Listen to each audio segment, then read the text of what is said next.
এখানে দেখুন যে কবুতর, মুরগি, ঘুঘু পাখি রয়েছে একটা, সেটা দিয়েও আপনার গান শোনানো হচ্ছে। হাই, সবগুলো তো জানতো। মাঝখানে উনি কি দিছে?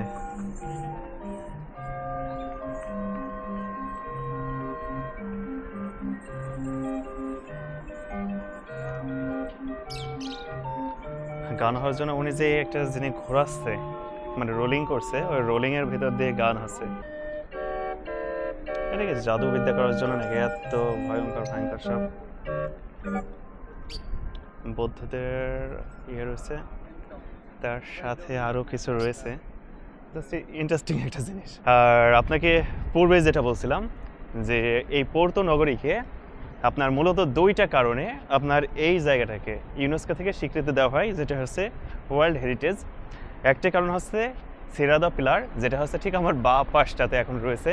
আর একটা হচ্ছে দম লুইস ব্রিজ, যেই ব্রিজটা দেখলে আসলে আপনার চোখ ধাঁধানো একটা ব্রিজ, আপনার চোখ, মন, প্রাণ সব কিছু জড়িয়ে যাবে যেই ব্রিজটা।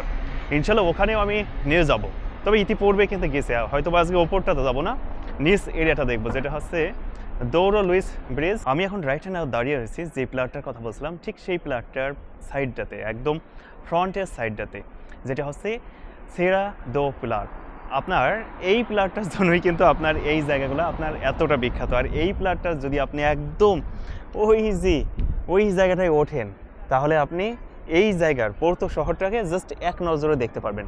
তো সেটার জন্য আপনার ভিতরে কাউন্টার রয়েছে, এই কাউন্টার থেকে আপনার 10 ইউরো দিয়ে টিকিট কেটে আপনার ভেতরটাতে প্রবেশ করা লাগবে। আর এই ভেতরটাতে প্রবেশ করার জন্য অবশ্য আপনাকে মিনিমাম সকালের দিকে টিকিটটা কেটে রাখলে সব থেকে বেস্ট হয়। আর আপনি যদি মানে সাথে সাথে টিকিটটা কাটতে যান, তাহলে অনেকটা কঠিন হয়ে যাবে, কেননা সাথে কেটে সাথে সাথে আসলে ওই রকম সুযোগ থাকে না খুব একটা, যে আপনি যখন কাটবেন তখনই ঢুকবেন, আসলে ওই রকম ইয়ে থাকে না, কেননা ওরা টাইম দিয়ে দেয়। দেখা গেছে আপনি এখন কাটলেন, হয়তো বা 4টা বা 5টার দিকে আপনার সময়টা আসতে পারে। ওই দিক থেকে যারা এই পিলারে উঠতে চান, তারা অবশ্যই আগে থেকে টিকিটটা কেটে নেবেন।